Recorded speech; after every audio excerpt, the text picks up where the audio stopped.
What's up, guys? I just wanted to show everyone how an unemployed guy made over $600 in less than 2 minutes using ICT's inverse fair value gaps.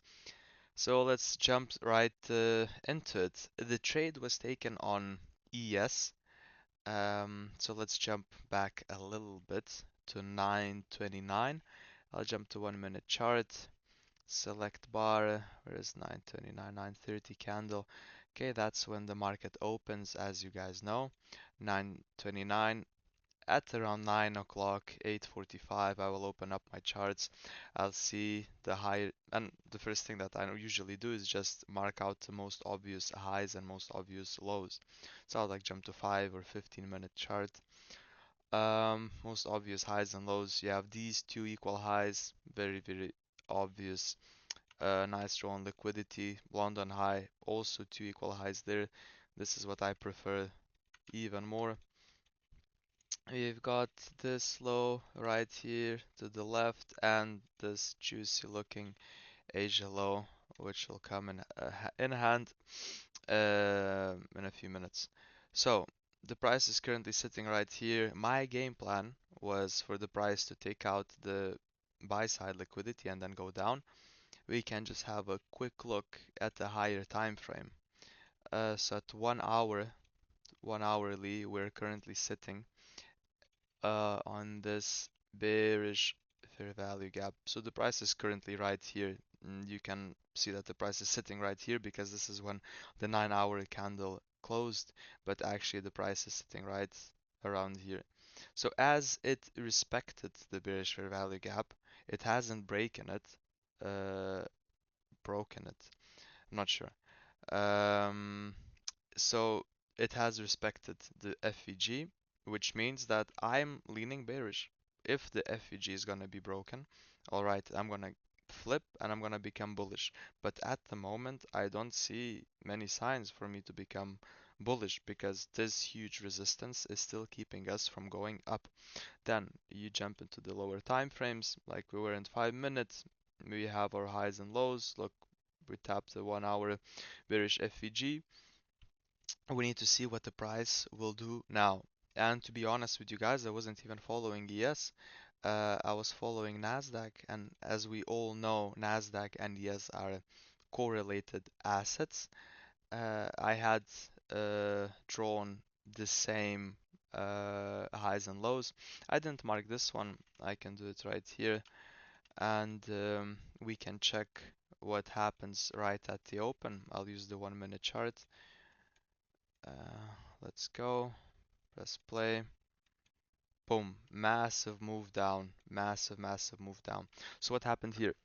We didn't follow my uh, expectation of what's gonna happen. What I wanted to happen was to take this buy side liquidity and then go down and take out the Asia lows, which did right here. However, if we jump to ES, this has not happened here.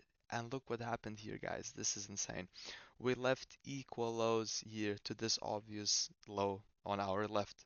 What does that mean? It means that the price still wants to go down there. It acts as a magnet. Two equal lows, liquidity is resting there. People have got their stops right below these lows and they think that this is a resistance, and I don't think this is a resistance. ICT doesn't think it's a resistance.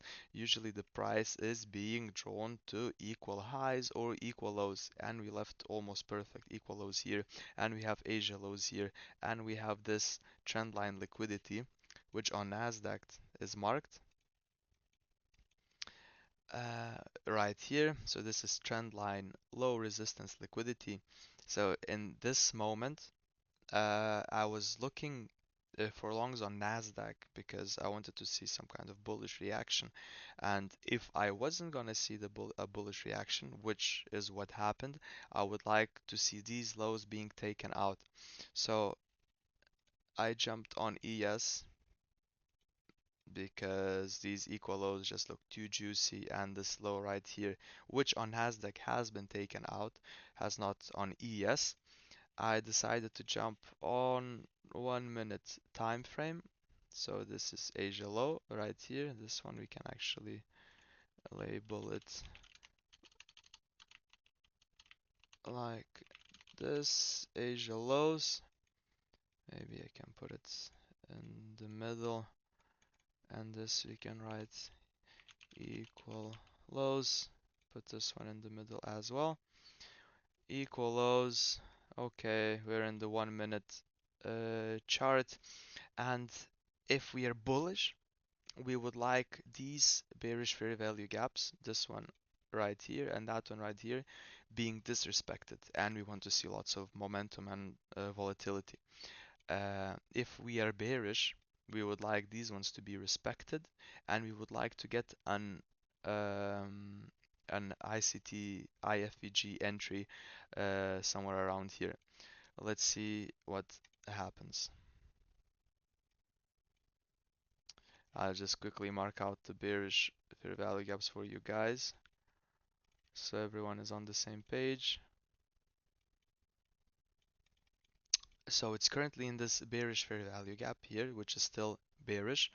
Uh, if it disrespects this one, if the body of the candle closes above this bearish fair value gap, then I'm flipping bullish.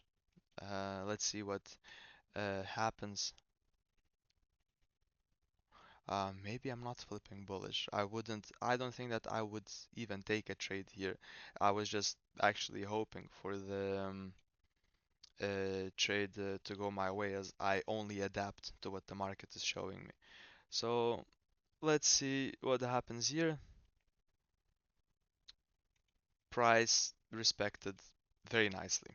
Price respected the second bearish fair value gap, which confirms my bias, as I want to see the price go down and take out these equal lows and the Asia lows, which in this case, for inverse fair value gap model entry, I need to look for a bullish fair value gap that gets this respected with some momentum and volatility. This is the ideal situation. Let's see what happens in the next candles. The bullish fair value gap is right here, and I want to see this one being disrespected. Let's see the next candle. Almost, almost. Okay, so what happens here? The price closed below this bullish fair value gap, which in my case, I believe that the price is gonna go lower.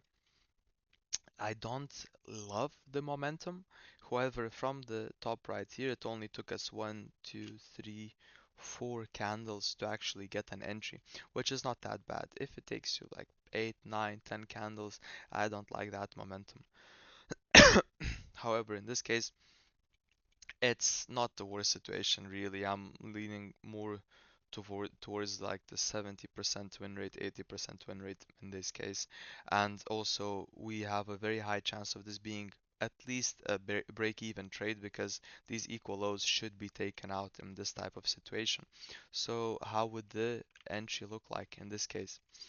I would enter short at the open of the next candle. The stop loss, you have a few options. I usually like to put the stop loss above the inverse fair value gap, or below, depending if it's a short or a long. You also have the swing high. That's very, very good option too. And you have an even a safer option, which is right here. Why right there? Because we've got a bearish fair value gap right there. The safest option would be to put it just above the bearish fair value gap, because the price still can run up to the bearish fair value gap and get rejected and go lower. So I would leave my stop loss there just to be very, very safe. If you want to risk it um, a little bit more, you can put it right here at the swing high.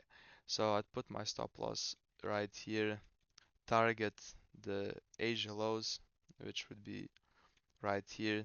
It's a beautiful 2.33 are trades. If you were risking a bit more, putting it at swing high, it's 3. Um, 3 are our trade. So we leave it like this. We see, we're gonna see what happens now. Press play. And there we go. This is a proper banger, guys. Yeah, I unfortunately, because I still need to work on my patience and discipline and trust my reading skills, I exited the trades around here, so I made like 2 hour, somewhere like that, somewhere around 2 hour. Uh, the confirmation, for some reason, I cannot see the executions now because the trade happened yesterday, although I downloaded this PDF from Tradeovate, which shows the entries and the time it took, which was 1 minute and 23 seconds.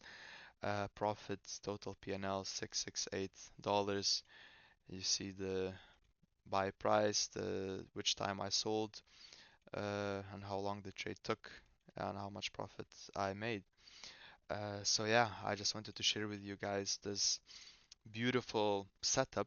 This, in my opinion, is a good continuation setup, although there are better entries, especially if it's not a continuation. However, we're gonna see that at a different time. I'll try to update and upload as many videos as I can and show you my journey, guys.